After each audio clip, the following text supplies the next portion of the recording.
नमस्कार दर्शक बंधु मु आपणकर बाबा विधांशु मु आज आपण मानक पई आउ एक सुंदर कविता नहीं आसी जो कवितार शीर्षक हे प्रभु चरण रे दियो हे शरण।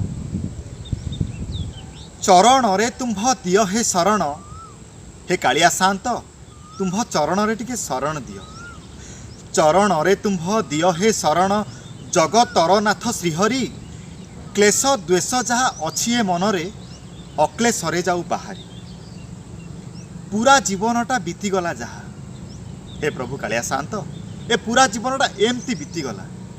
पूरा जीवनटा बीतीगला जहा अन्यर अनिष्ट करिकी, जीव जीवा बेले तुम्भ नाम टिके जपिबी तुंडरे धरिकी। पतित बोली मु आश्रा करे तुम।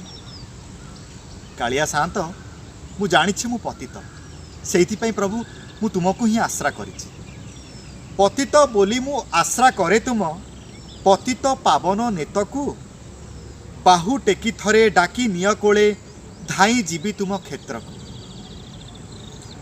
छार जीवनटा तुच्छ लागे आज, ए छार जीवनटा आज निजको ही तुच्छ लागे।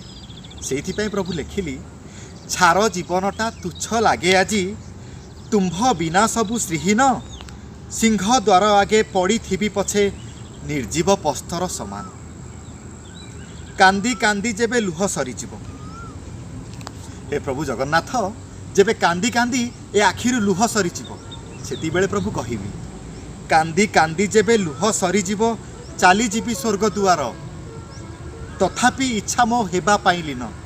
हे प्रभु जगन्नाथ तथापि इच्छा मो हेबा पाइली न, दारु विग्रहे तुम्भर, हे शांते दारु विग्रहे तुम्भर।